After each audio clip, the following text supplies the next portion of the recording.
Bonjour et bienvenue au 45 avenue Mohamed V. Introduction à la fiscalité internationale.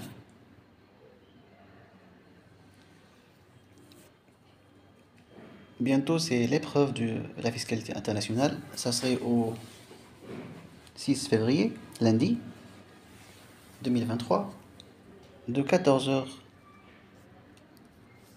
à la fin de l'épreuve.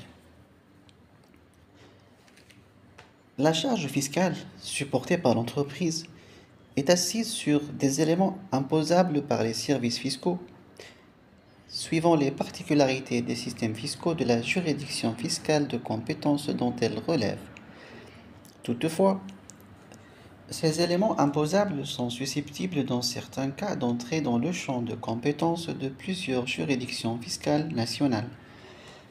De même, les services fiscaux peuvent être confrontés à l'application de l'impôt aux opérations dont le déroulement se poursuit sur le territoire de plusieurs États. La souveraineté des pouvoirs fiscaux nationaux pris individuellement fait courir le risque de double imposition. C'est autour de ce risque de double imposition que s'est initialement construite la problématique fiscale internationale. La recherche de l'élimination des doubles impositions internationales par l'établissement des conventions fiscales demeure un objectif pertinent pour les États soucieux de développer leurs échanges extérieurs. Mais aussi, ces États sont soucieux de préserver en même temps leur intérêt financier menacé par la fraude ou l'évasion internationale fiscale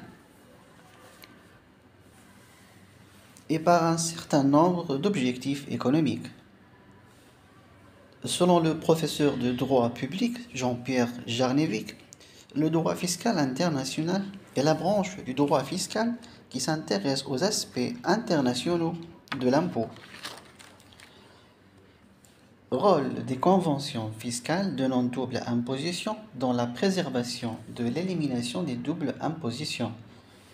Étant donné les conséquences négatives de la double imposition sur les économies des pays, certains États ont pris des mesures internes afin d'atténuer ces effets. Exonération de bénéfices de sources étrangères, déduction de l'impôt payé à l'étranger. Toutefois, ces mesures, même au cas où elles seraient adoptées, souffrent toujours de certaines insuffisances, dans le sens où elles ne sont d'aucune garantie, aussi bien en ce qui concerne leur portée que leur durée dans le temps, dans la mesure où, s'agissant de mesures de droit interne, elles sont susceptibles de modification ou d'abrogation à tout moment.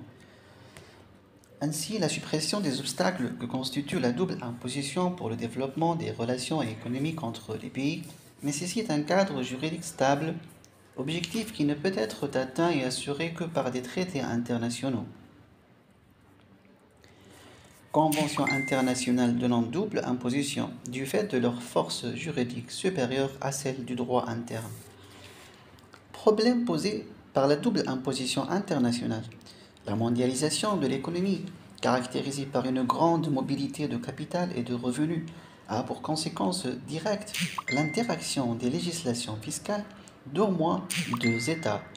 Un État de résidence du bénéficiaire du revenu, qui réclame un droit de regard sur les revenus et bénéfices de ses résidents, là où ils sont réalisés, et un autre État, celui de la source des revenus ou des bénéfices, qui cherche quant à lui à appréhender les revenus réalisés sur son territoire. En effet, l'État de résidence du bénéficiaire aura un droit d'imposition de la totalité des revenus, alors que l'État de la source aura le droit d'imposer le revenu réalisé sur son territoire, d'où une double imposition du revenu réalisé dans ce dernier État. Le problème serait plus grave si la personne qui réalise les revenus serait considérée comme un résident des deux États, en vertu de leur législation interne respective. Dans ce cas, chaque État aura le droit d'imposer la totalité des revenus et la double imposition ne sera pas partielle mais portera sur l'intégralité du revenu. À ce titre, il convient de distinguer deux types de double imposition internationale, la double imposition juridique et la double imposition économique. 1. La double imposition juridique. Selon le Comité des affaires fiscales de l'OCDE, la double imposition juridique peut être définie comme l'application d'impôts comparables dans deux ou plusieurs États au même contribuable pour le même fait générateur et pour des périodes identiques. Elle consiste à soumettre le même contribuable au titre du même revenu à deux impôts ou plus de même nature au profit de plus d'un État. Exemple.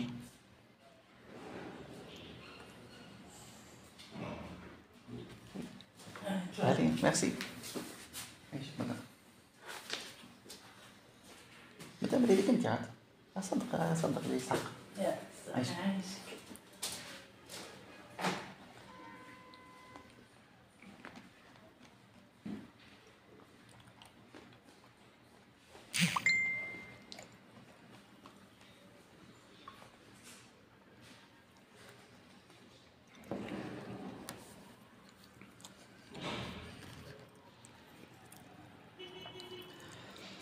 Un salarié tunisien quitte la Tunisie pour aller vivre quelques années en France et y travailler comme salarié d'une entreprise française. Mais sa femme et ses enfants restent en Tunisie, son habitation principale en Tunisie. Les revenus sont constitués par son salaire et par des produits de placement effectués en Tunisie. Ce contribuable risquera d'être imposé en Tunisie car il sera considéré comme un résident de la Tunisie sur ses revenus de placement et sur son salaire. En France car il y vivra suffisamment longtemps pour y être domicilié sur les mêmes revenus. Dans ces conditions, il serait difficile de trouver des volontaires pour l'expatriation. C'est pourquoi il existe des conventions fiscales pour déterminer de quel État ce contribuable sera considéré comme un résident. Critères de rattachement. Et comment sera assurée l'élimination des cas de double imposition potentielle, c'est-à-dire attribution du droit d'imposition.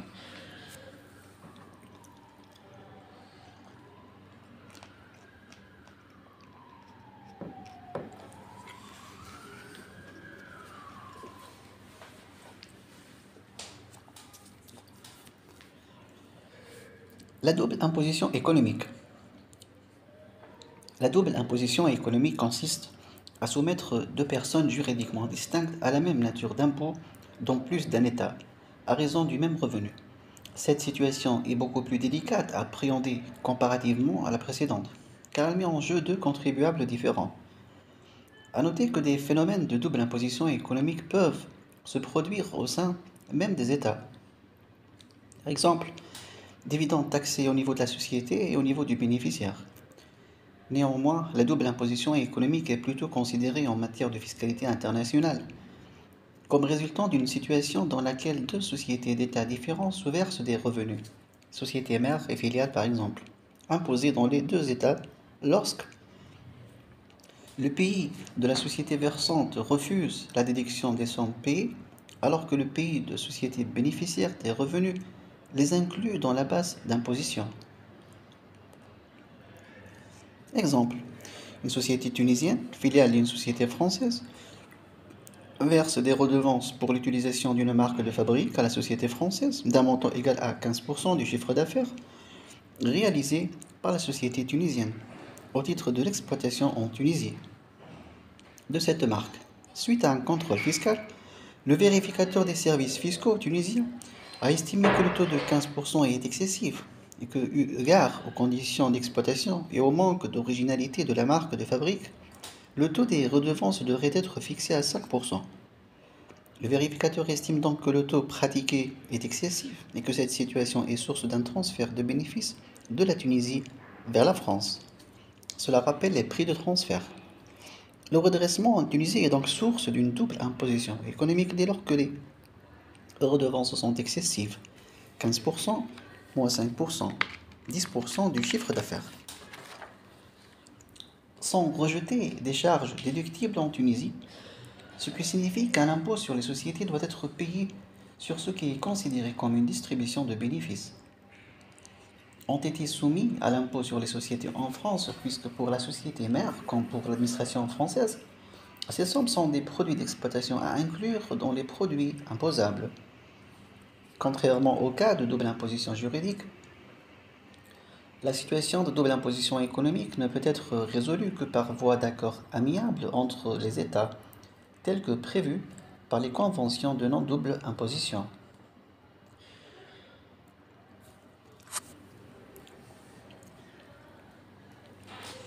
Chapitre 1. Champ d'application de l'impôt. Section 1. Champ d'application de l'impôt sur le revenu des personnes physiques et modalités d'imposition. Déterminer le champ d'application de l'impôt sur le revenu nécessite la réponse aux deux questions suivantes. 1. Quelles sont les personnes imposables? 2. Quels sont les revenus et les bénéfices imposables? 1. Les personnes imposables. L'impôt sur le revenu couvre les personnes physiques résidentes et les personnes physiques non résidentes en Tunisie. Les personnes physiques résidentes. 1.1. La notion de résidence fiscale en droit interne. Sont considérées résidentes les personnes qui disposent, au terme de l'article 2 du Code de l'IRPP et de l'IS, d'une résidence habituelle en Tunisie. Cette condition se trouve remplie dans les trois situations suivantes. La personne dispose en Tunisie d'une habitation principale à titre onéreux ou gratuit, c'est-à-dire elle occupe un logement en tant que propriétaire locataire, usufruitier ou en tant qu'occupant d'un logement mis gratuitement à sa disposition. Cela que l'installation est à la disposition de la personne en Tunisie. Cette notion est indépendante du lieu et de la durée de séjour de la personne. Elle se trouve satisfaite aussi bien dans le cas où l'intéressé séjournerait effectivement en Tunisie, cas le plus fréquent, comme dans celui où il dispose d'une habitation en Tunisie sans y séjourner. Petit b. La personne séjourne en Tunisie pendant une période égale ou supérieure à 183 jours, d'une façon continue ou discontinue, durant l'année civile, dans le cas où elle n'y disposerait pas d'habitation principale, et quel que soit le lieu de son séjour, hôtel, chambre meublée. L'appréciation de la durée du séjour s'effectue année par année. C'est ainsi qu'un contribuable qui séjourne en Tunisie pendant une ou des périodes dont le total n'atteint pas 183 jours au cours d'une année civile n'est pas considéré comme ayant une résidence habituelle en Tunisie au titre de cette année, alors même que son séjour se prolonge durant l'année suivante et que le total du séjour au titre des 2 années dépasse les 183 jours. Au titre de la deuxième année, il sera considéré comme ayant une résidence habituelle en Tunisie si son séjour au cours de cette année est égal ou supérieur à 183 jours. Pour l'application des deux critères précédents, la notion de nationalité n'est d'aucune importance. En effet, le terme personne physique couvre aussi bien les Tunisiens que les étrangers. Également, la possession d'une carte de séjour n'a pas d'importance dans la détermination du pays de résidence. Donc une personne qui a cette carte peut être non résidente fiscalement, et une personne qui ne l'a pas peut être résidente fiscalement aussi. 1.2. La notion de résidence fiscale au sens des conventions de non-double imposition.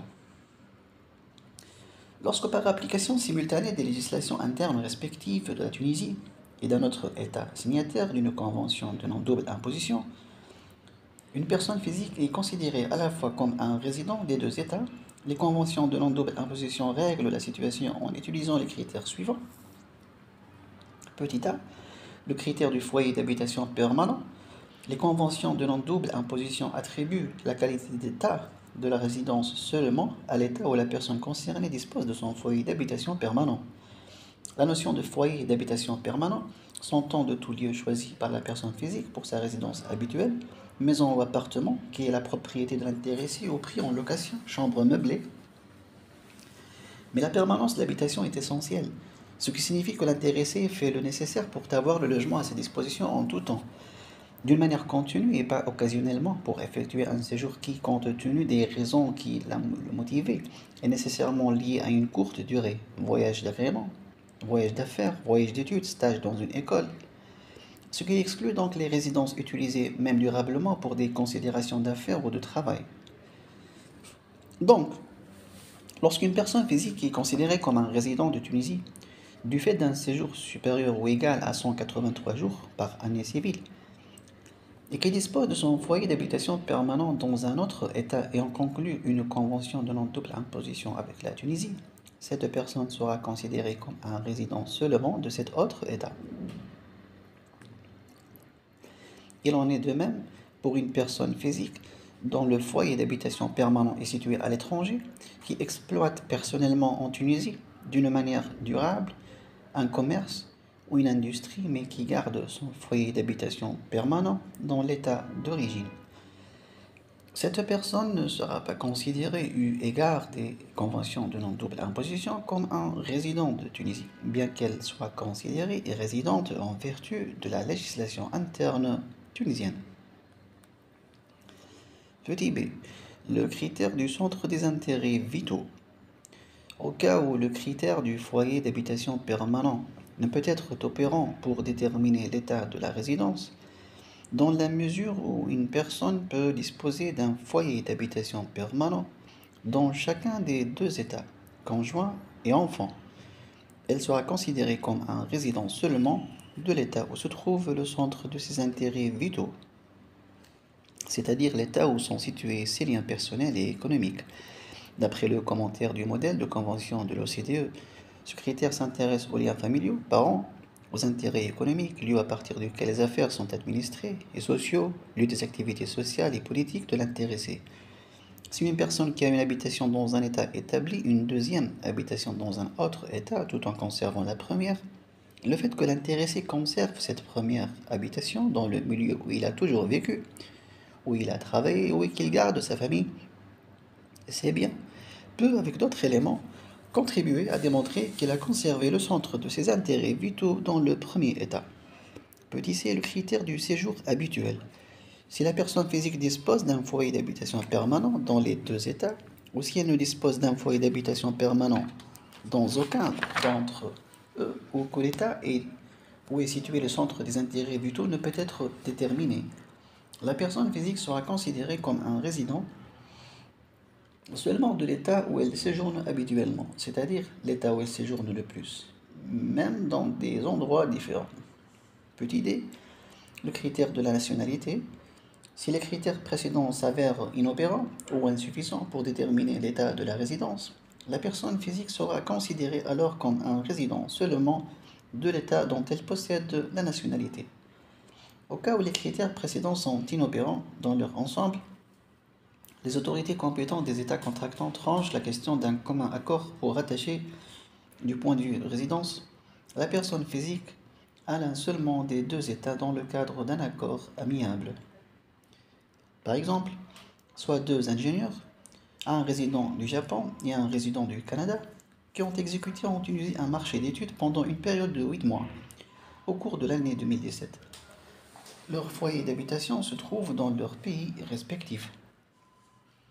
Dans ce cas, et en absence de convention avec le Japon, l'ingénieur japonais serait considéré résident de Tunisie durant les 8 mois de l'année 2017 en vertu de l'article 2 du Code de l'IRPP et de l'IS, dès lors que son séjour en Tunisie a dépassé 183 jours durant l'année 2017, bien qu'il soit également résident du Japon.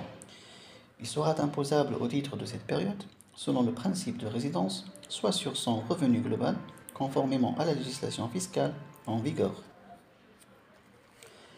L'ingénieur canadien est résident en Tunisie en vertu de l'article 2 du Code de l'IRPP et de l'IS, puisque son séjour en Tunisie a dépassé 183 jours. Il est également résident au Canada en vertu de la législation canadienne, puisque son foyer d'habitation se trouve au Canada. De ce fait, la Convention a tranché la question en attribuant la résidence à l'État où se trouve le foyer d'habitation, soit le Canada.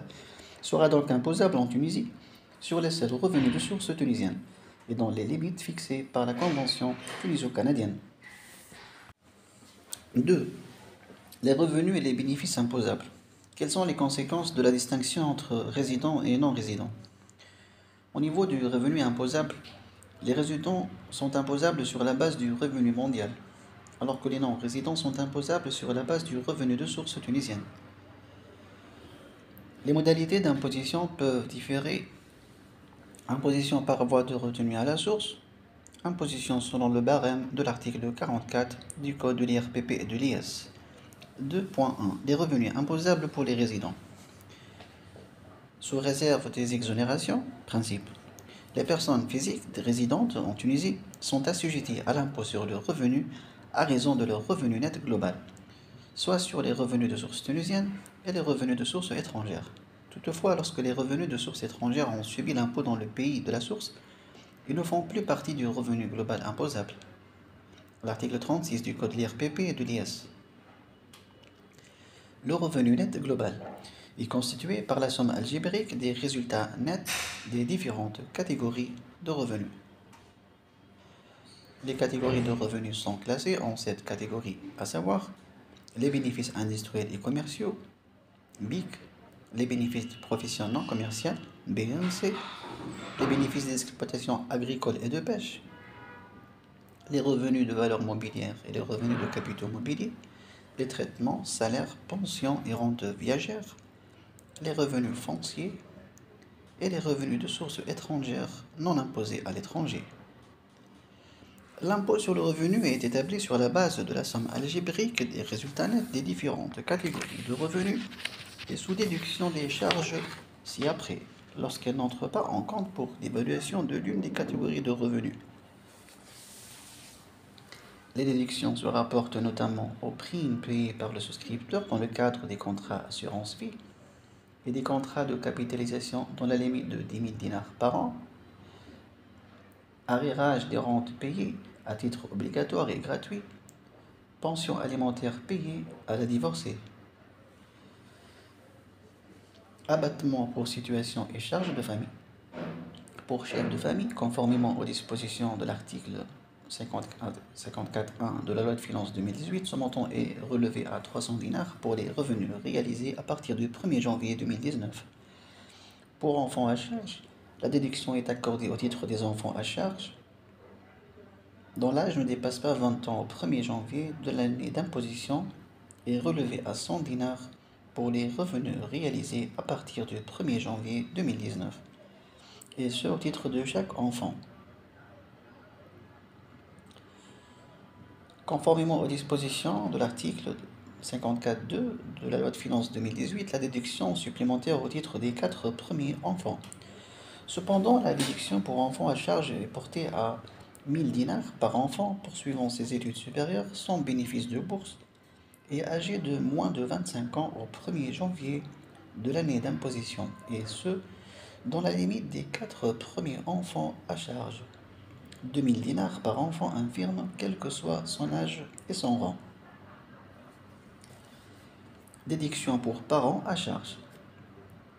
Elle est fixée à 5% du revenu net imposable avec un maximum de 150 dinars par parent à charge à la double condition que le montant déductible figure sur la déclaration des revenus dus ou des parents à charge qui doit être déposée concomitamment avec celle du contribuable. Le revenu brut dû ou des parents à charge augmenté du montant de la déduction n'excède pas le salaire minimum interprofessionnel garanti. Remarque. La déduction pour parents à charge n'est pas prise en compte pour le calcul de la retenue à la source pour les salariés. Exception. Imposition séparée des gains exceptionnels. Par exception au principe d'imposition sur un revenu global, les personnes physiques peuvent être imposées sur certains gains exceptionnels fixés par le code de l'IR et de l'IS et relatifs à des biens qui ne font pas partie d'un actif professionnel. Il s'agit des plus-values mobilières, immobilières et de fonds de commerce qui sont déclarés sur une déclaration spéciale autre que celle de l'impôt sur le revenu. 2.2. Pour les non-résidents. Principe. Les personnes physiques non résidentes en Tunisie qui réalisent des revenus de source tunisienne sont soumises à l'impôt sur le revenu uniquement à raison de ces revenus. La loi n'a pas défini dans quelle mesure un revenu serait considéré comme étant de source tunisienne. Toutefois, la doctrine administrative a retenu dans le cas des prestations de services qu'un revenu serait considéré comme étant de source tunisienne lorsque le service rémunéré est rendu en Tunisie, indépendamment du fait que le débiteur soit résident ou établi en Tunisie ou non. Lorsque le service rémunéré, activité salariale, profession indépendante de toute nature, opération d'intermédiation, réalisée par les commissionnaires, est rendu en dehors de la Tunisie, mais que le débiteur est établi ou domicilié en Tunisie. L'impôt s'applique aux personnes physiques non résidentes au titre 1. Des revenus d'immeubles situés en Tunisie, Le terme revenu couvre à la fois les loyers des propriétés bâties et non bâties, ainsi que les plus-values de cession des droits sociaux dans les sociétés civiles immobilières, des terrains destinés à la construction ou d'immeubles bâtis non rattachés à une activité industrielle, commerciale ou à l'exercice d'une profession non commerciale. L'imposition des dits revenus a lieu au titre de la catégorie des revenus fonciers. 2. Des revenus de capitaux mobiliers et de valeurs mobilières. 3. Des pensions et les rentes viagères dont le débiteur est établi en Tunisie. 4. Des revenus d'activité exercée en Tunisie. Il s'agit de toute activité professionnelle ou non déployée en Tunisie et ne nécessitant pas une installation permanente en Tunisie. Salariés, artistes, experts dans tous les domaines, conférenciers, médecins, avocats. 5. Des redevances, quel que soit le lieu de la réalisation et de l'utilisation du service, assistance technique rendue à l'étranger, études techniques réalisées à l'étranger et utilisées en Tunisie. 6.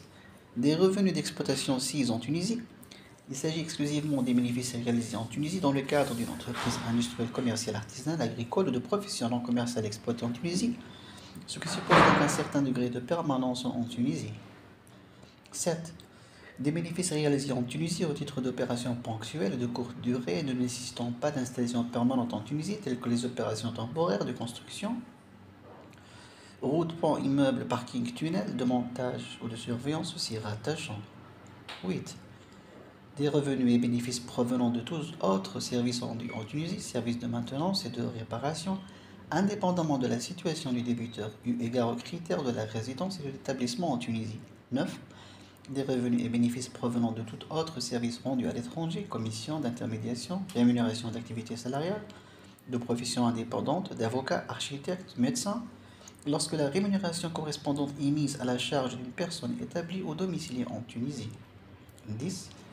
Des revenus générés par tout autre bien, droits et valeurs situés ou détenus en Tunisie, tels que les revenus de valeur mobilière, y compris les plus-values de cession des actions, des parts sociales des sociétés à responsabilité limitée ayant leur siège social en Tunisie, des parts des fonds communs de placement en valeur mobilière, y compris les fonds d'amorçage et les fonds communs de placement à risque, et les plus-values de cession des droits dans les sociétés de personnes et assimilées. Exception. L'imposition peut ne pas avoir lieu dans les cas suivants. Le revenu est exonéré par le droit commun. Dans ce cas, l'exonération s'applique à tous les non-résidents, quel que soit leur état de résidence, soit avec ou sans convention de non-double imposition. Exemple, les intérêts des dépôts en devises, la plus-value immobilière exonérée par l'article 27 du Code de l'IRPP et de l'IS, la plus-value de cession des titres exonérée par l'article 38 du même Code. La non-imposition est seulement prévue par la convention de non-double imposition. Dans ce cas, seuls les résidents des États qui ont conclu une convention de non-double imposition avec la Tunisie bénéficient de la non-imposition. Exemple, soit un résident de France qui a bénéficié d'une rémunération pour une opération d'intermédiation réalisée pour le compte d'une entreprise établie en Tunisie de 80 millions. Cette rémunération, bien qu'elle soit de source tunisienne, elle n'est pas imposable en Tunisie, en application de la Convention tuniso-française de non-double imposition, qui attribue le droit exclusif d'imposition des commissions réalisées dans l'état de la source en dehors d'un établissement stable à l'état de la résidence. Remarque 1. Lorsque les non-résidents sont imposables par voie de dépôt de déclaration, ils ont droit aux déductions suivisées, à l'exception de celles relatives à la situation et charges de famille. Lorsqu'il s'agit de résidents des États qui ont conclu une convention de non-double imposition avec la Tunisie, l'imposition ne peut avoir lieu que dans le cas où elle est prévue par la dite convention. Remarque 2. Sont exonérés de l'impôt sur le revenu les agents diplomatiques, consulaires de nationalité étrangère lorsque l'État accréditant accorde les mêmes avantages aux agents diplomatiques et consulaires tunisiens.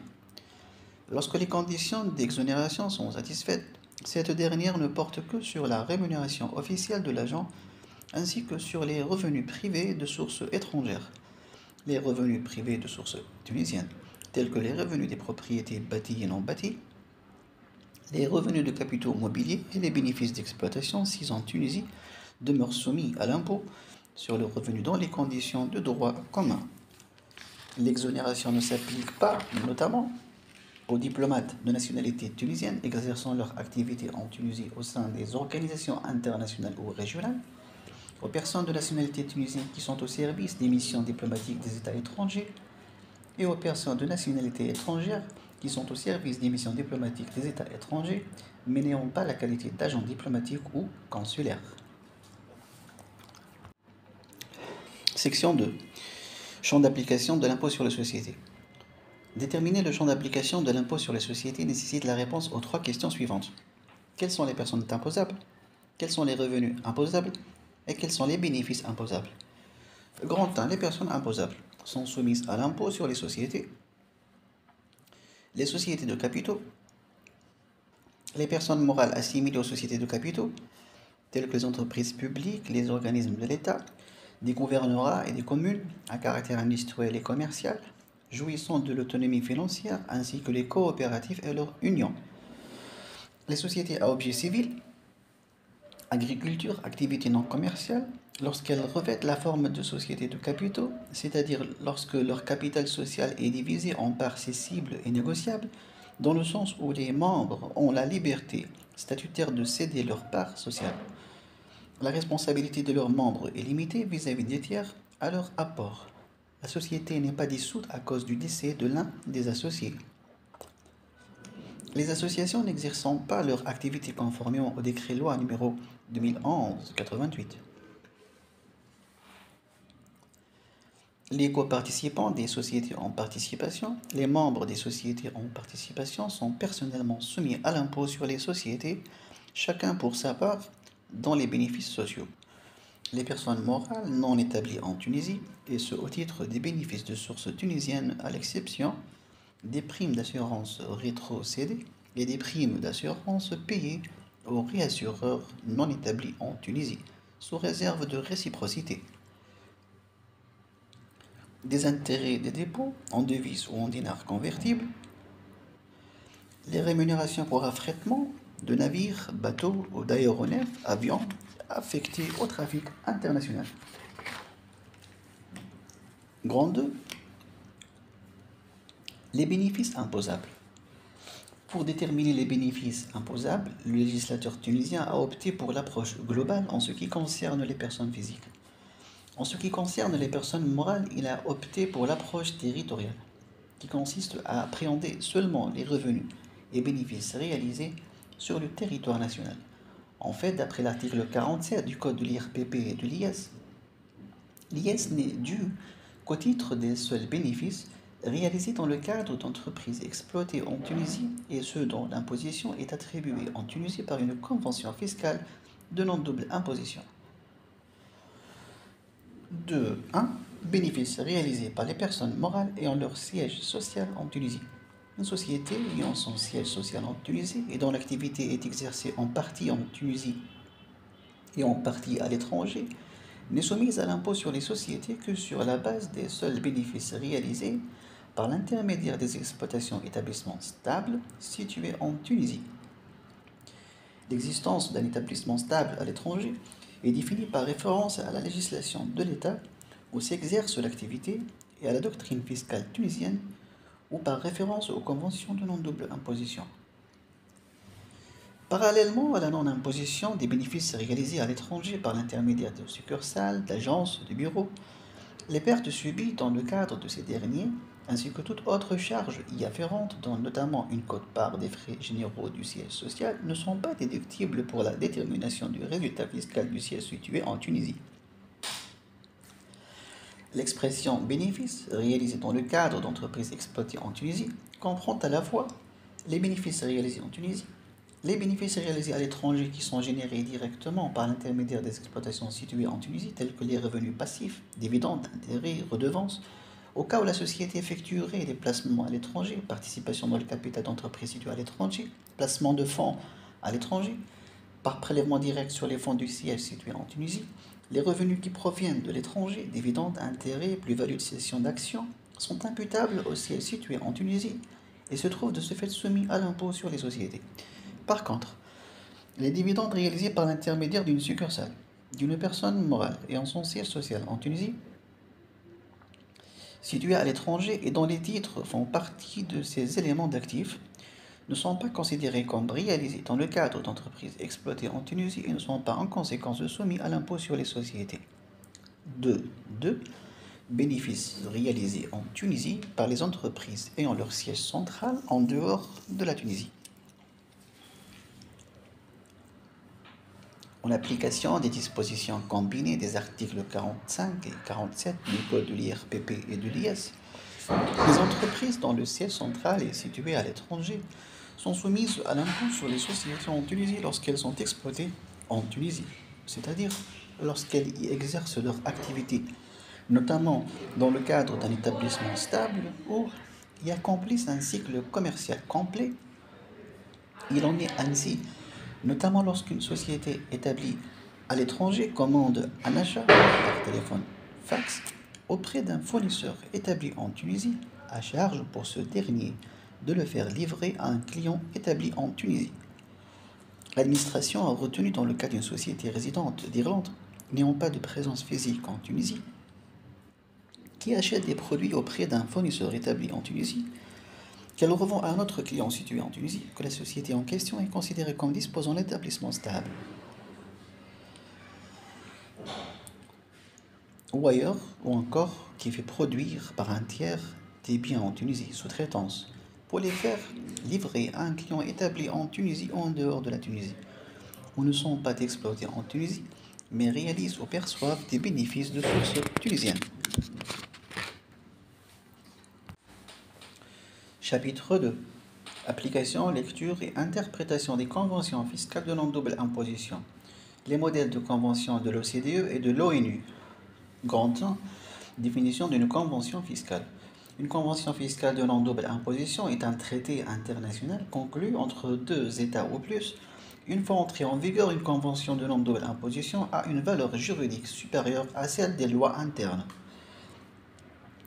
En Tunisie, ce principe est consacré par la Constitution et également par les dispositions de l'article 2 du Code de l'IRPP et de l'IS, qui stipule que, sous réserve des dispositions des conventions internationales et des accords particuliers, l'impôt sur le revenu est dû par toute personne physique ayant en Tunisie une résidence habituelle sur l'ensemble de ses bénéfices ou revenus réalisés pendant l'année précédente. 2. Négociation et entrée en vigueur. En Tunisie, la compétence en matière de négociation est partagée entre le ministère des Affaires étrangères et le ministère des Finances. Mais dans la pratique, le rôle le plus actif est généralement joué par les techniciens et les experts de l'administration fiscale, relevant du ministère des Finances, des cadres relevant de la Direction générale des études et législation fiscale. La durée des négociations est très variable selon les cas, de quelques jours à plusieurs années en un seul round ou à plusieurs reprises. La signature et la ratification. La compétence pour signer un traité appartient au président de la République. Cependant, dans la pratique, les conventions fiscales sont signées par des ministres ou des ambassadeurs. Une convention n'entre en vigueur qu'après sa ratification.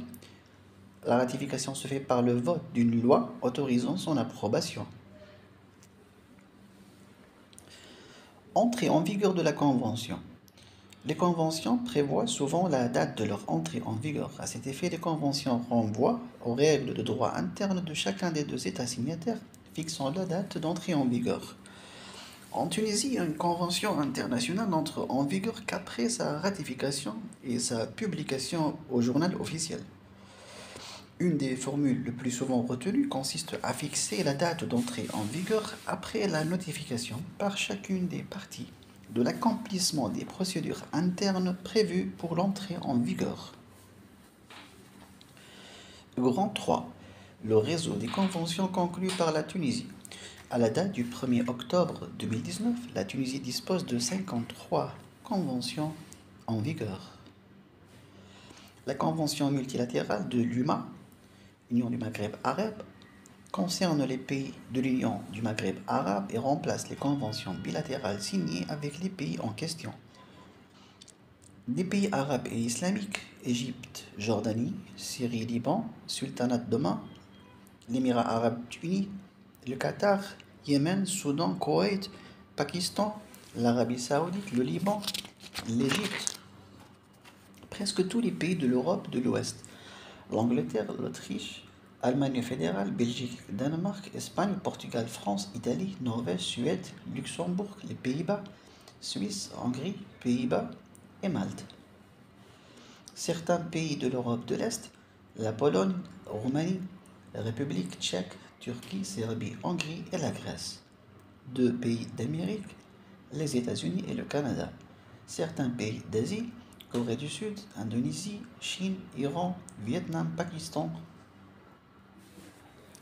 Certains pays africains, Sénégal, Mali, Cameroun, Éthiopie, l'Afrique du Sud, Soudan, l'île Maurice, Burkina Faso.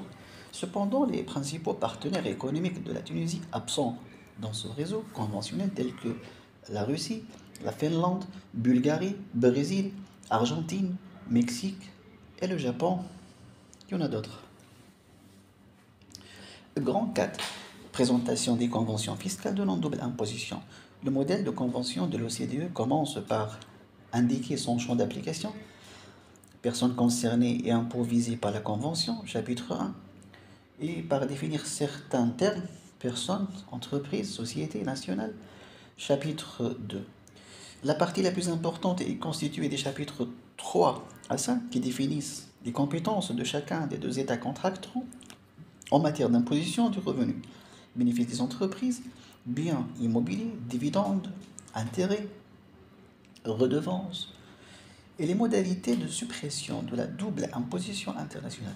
Ils sont suivis de dispositions spéciales, non-discrimination, procédure amiable, assistance administrative, chapitre 6, et des dispositions finales, entrée en vigueur et dénonciation, chapitre 8, 7. Notez bien que de nombreux pays en développement, issus du mouvement de décolonisation, avaient présenté de vives critiques à l'égard du modèle de l'OCDE, censé refléter les intérêts des pays riches. Dès lors, le Conseil économique et social de l'ONU a demandé la création d'un groupe de travail composé d'experts chargés de mettre au point des moyens visant à faciliter la conclusion de conventions fiscales entre les pays développés et les pays en voie de développement. Les travaux de ce genre de groupe ont abouti à la publication d'un modèle de convention de l'ONU et d'un manuel de négociation. Le modèle de convention de l'ONU reprend un grand nombre d'articles du modèle OCDE, mais l'inspiration générale était évidemment différente. Dans ce cadre et conformément aux vœux des pays en développement, le critère de la source est plus largement retenu. Et grand 5. Définition générale. Certains termes utilisés dès plus d'un article de la Convention sont définis à l'article 3. D'autres termes tels que résident, établissement stable, dividende, intérêt, redevance, bien immobilier sont définis dans les articles qui traitent de ces questions. L'article 3 définit notamment les termes suivants. Personne comprend les personnes physiques, les sociétés et autres groupements de personnes. Société désigne toute personne morale et toute autre unité d'imposition qui est considérée comme une personne morale par la législation fiscale de l'État contractant où elle est constituée. Le terme entreprise, elle s'applique à l'exercice de toute activité ou affaire, y compris l'exercice des professions libérales ou d'autres activités de caractère indépendant. Le terme trafic international désigne tout transport par un navire ou un aéronef exploité par une entreprise dont le siège de direction effectif se trouve dans un État contractant, sauf lorsque ce transport ne s'effectue qu'entre des points situés dans l'autre État contractant. Section 2. Application des conventions fiscales de non-double imposition. Les dispositions des conventions de non-double imposition s'appliquent aux résidents des États contractants nonobstant leur nationalité. Les conventions considèrent une personne physique ou une personne morale comme un résident d'un État lorsqu'elle y est soumise à l'impôt en raison de son domicile, de sa résidence, de son siège de direction ou de tout autre critère de nature analogue et renvoie, dans tous les cas de figure, aux définitions données à cet égard par le droit interne des États contractants.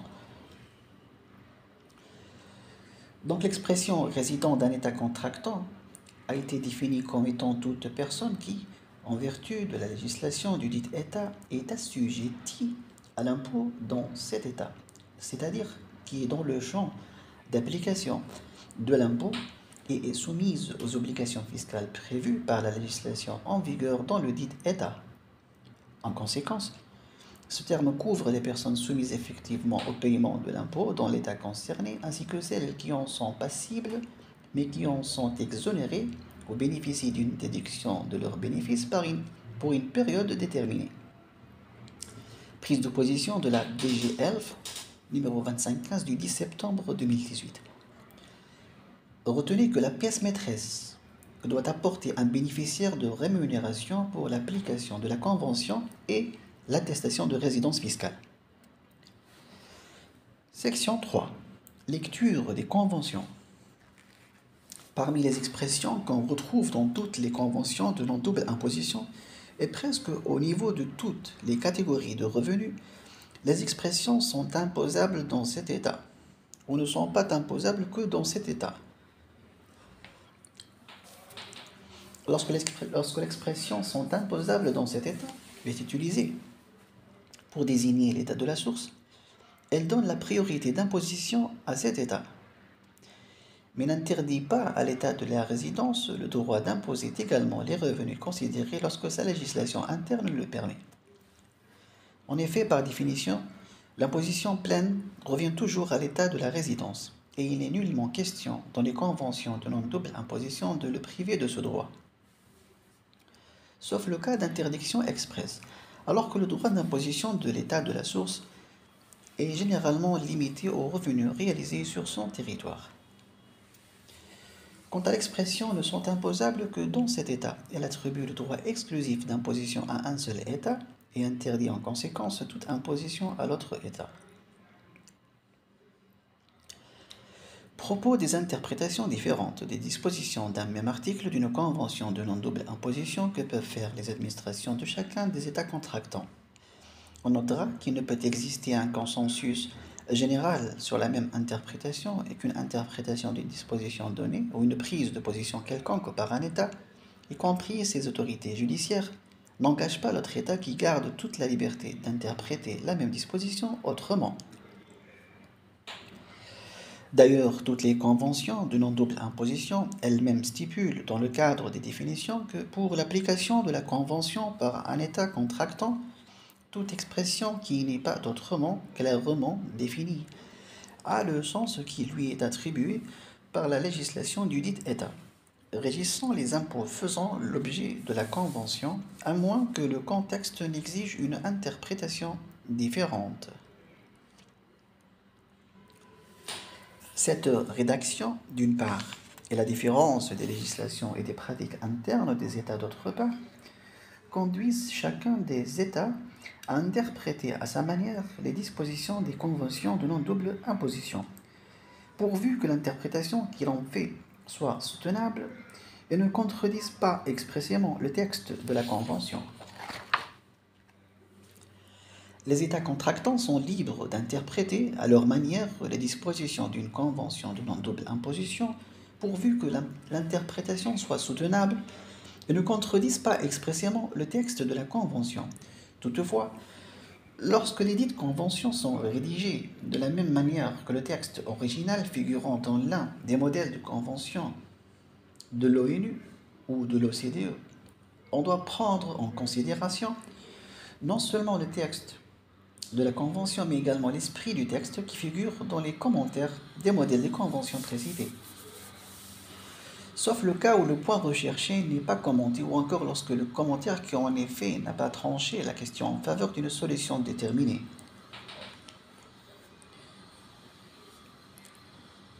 Modèle de convention de non-double imposition élaboré par les Nations Unies, 1980. Et un modèle de convention de non-double imposition élaboré par les pays de l'OCDE en 1963, tel qu'il a été amendé. Chapitre 3. Convention fiscale et règles d'imposition des différentes catégories de revenus. Les conventions fiscales de non-double imposition prévoient le régime fiscal des revenus compte tenu de leur catégorie. Les règles d'imposition des différentes catégories de revenus, bénéfices des entreprises, biens immobiliers, dividendes, intérêts, redevances, salaires, jetons de présence sont généralement décrites dans les articles 6 à 21 de la Convention qui déterminent les compétences fiscales respectives de l'État de la source et l'État de résidence du bénéficiaire.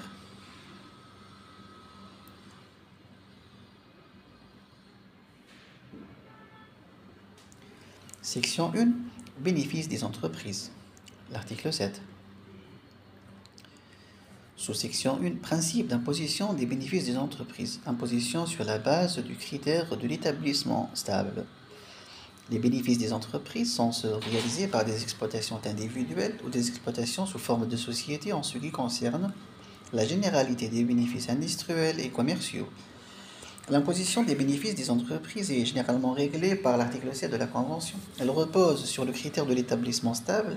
Ainsi, un État contractant ne peut imposer les bénéfices d'une entreprise de l'autre État contractant que si celle-ci exerce ses activités par l'intermédiaire d'un établissement stable situé dans le premier État.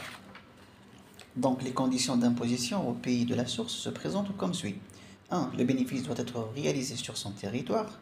2. Le bénéfice est réalisé par un établissement stable. 3.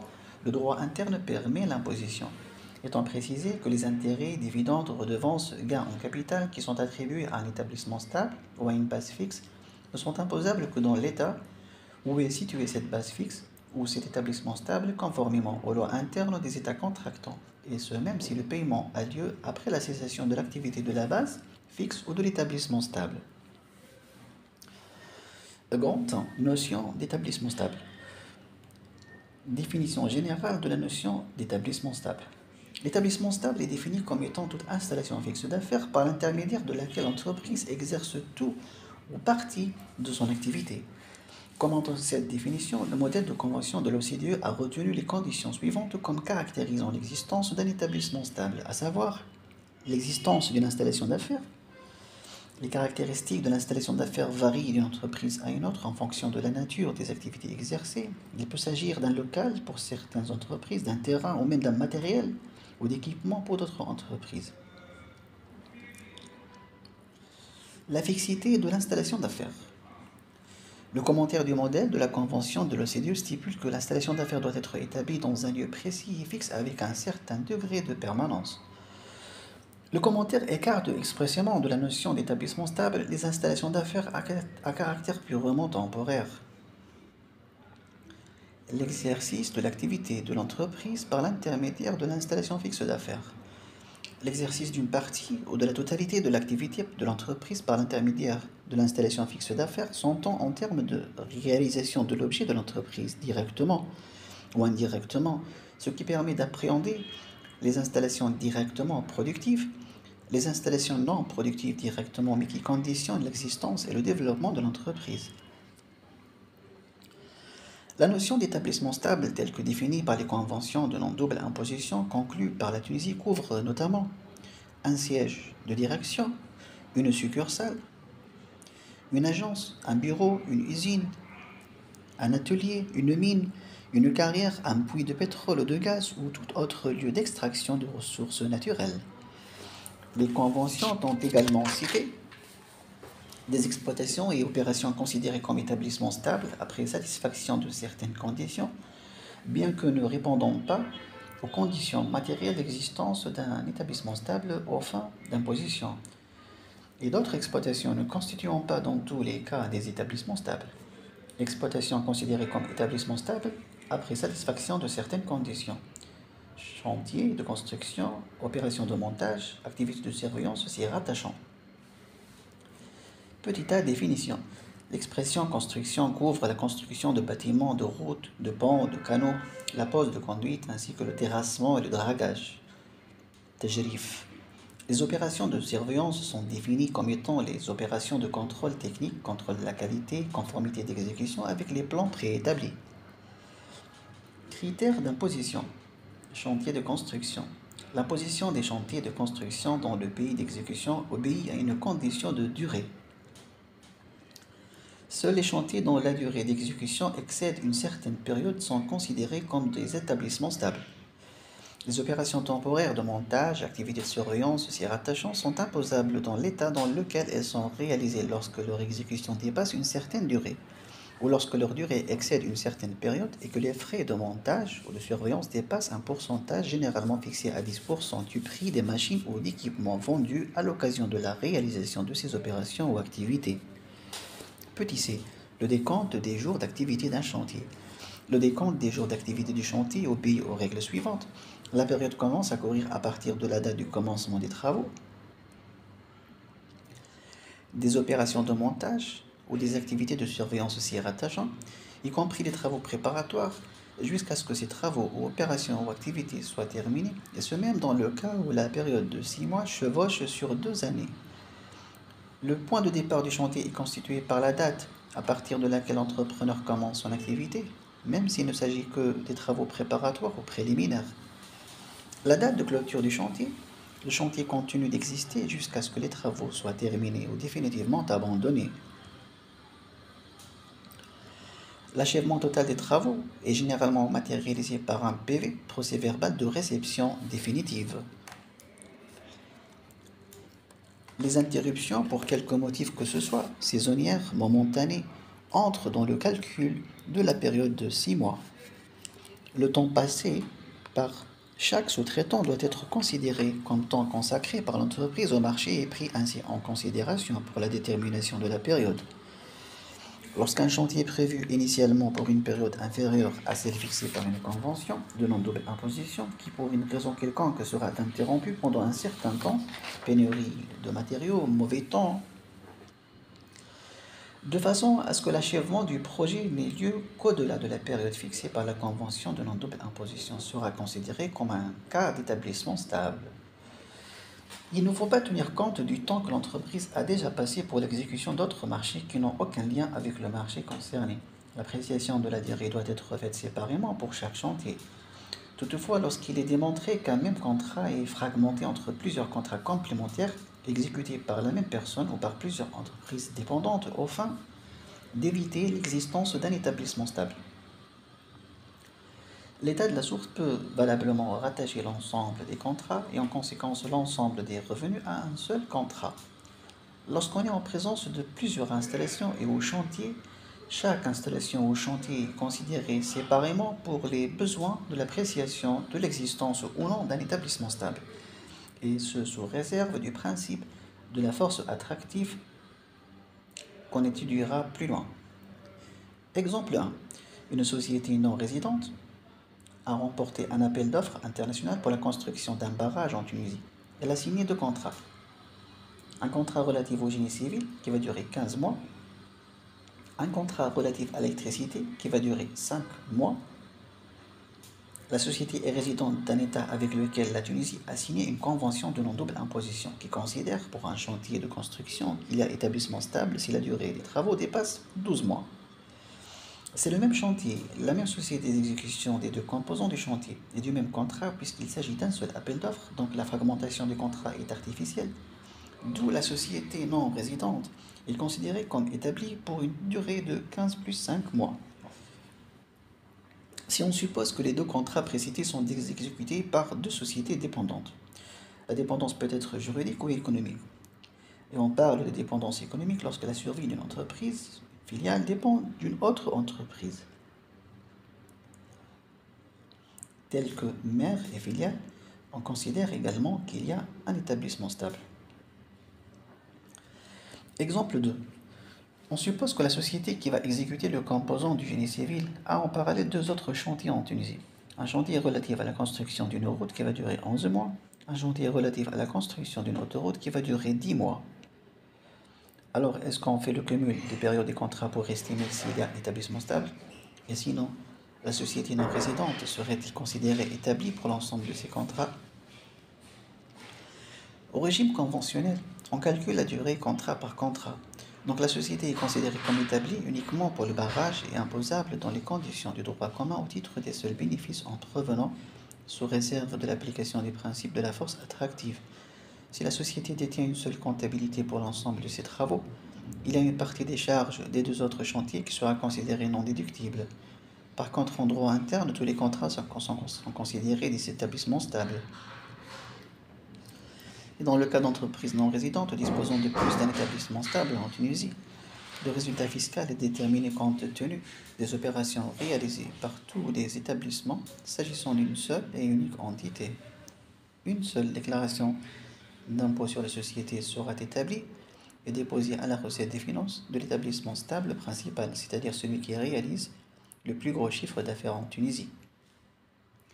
Pour l'entreprise ou pour le compte de l'entreprise. 2. Représentants de l'entreprise ne jouissant pas d'un statut indépendant. En l'absence de véritable installation fixe d'affaires, une entreprise étrangère peut avoir un établissement stable dans le cas où elle exerce ses activités par l'intermédiaire de personnes agissant pour le compte de la dite entreprise lorsque cette personne dispose dans cet état de pouvoirs généraux qu'il y exerce habituellement, lui permettant de négocier et de conclure des contrats pour l'entreprise ou pour le compte de l'entreprise, contrats de vente, d'achat de biens ou de services, où elle prend habituellement des commandes dans cet état exclusivement ou presque exclusivement pour l'entreprise elle-même ou pour l'entreprise et d'autres entreprises contrôlées par elle ou qui ont une participation dominante dans cette entreprise et sont placées sous un contrôle commun. La dépendance des personnes qui agissent pour le compte de l'entreprise peut découler soit d'un lien juridique entre l'agent et l'entreprise, cas des salariés, ou d'un lien économique. Dans ce dernier cas, il peut s'agir aussi de bien de personnes physiques que de personnes morales lorsqu'il est prouvé que l'activité est exercée pour le compte exclusif de l'entreprise étrangère. Organisation du travail décidée par l'entreprise étrangère, risques commerciaux supportés par l'entreprise étrangère. Exemple, la direction générale, ELF, a considéré qu'une agence de voyage non résidente dispose d'un établissement stable en Tunisie, du fait qu'il a été établi que la personne qui agit pour son compte en Tunisie est habilitée à conclure et à signer en son nom les contrats d'allotement avec les entreprises touristiques résidentes ou établies en Tunisie. 3. Entreprises d'assurance. Les entreprises d'assurance non résidentes, à l'exception de la réassurance, sont considérées comme ayant un établissement stable en Tunisie, dans la mesure où elles y perçoivent des primes ou assurent des risques qui y sont encourus par l'intermédiaire d'une personne dépendante, et ce indépendamment du fait que cet agent soit habilité ou non à engager l'entreprise. 4. La qualité d'associé ou de membre dans une société de personnes ou assimilé. Certaines conventions, ainsi que la doctrine administrative tunisienne, considèrent qu'une entreprise non résidente dispose d'un établissement stable en Tunisie du simple fait de sa qualité d'associé dans une société de personnes, et ce pour l'imposition de la part des bénéfices lui revenant de la société, de membre dans un groupement solidaire, même si la dite entreprise exécute et facture ses propres prestations du groupement. Toutefois, ce principe n'est pas applicable pour les entreprises membres d'un groupement qui ne facturent pas des prestations au groupement écran. Dans ce cas, le groupement en question n'existe pas et est dispensé de toutes les obligations comptables et fiscales prévues par la législation en vigueur, à condition qu'il n'engage aucune charge et qu'il n'émette aucune facture. Pour les entreprises membres d'un groupement qui exécutent et facturent leurs prestations au groupement sans être solidaires avec les autres membres pour l'exécution des travaux objets du groupement, s'agissant dans ce cas d'un contrat de sous-traitance, au cas où la société en participation ou le groupement a pour objet la réalisation d'opérations de construction, montage, surveillance, chaque coparticipant associé aux membres ne serait considéré comme disposant d'un établissement que si notamment la durée des opérations considérées est supérieure à celle fixée dans le cadre des conventions de non-double imposition. Page 37.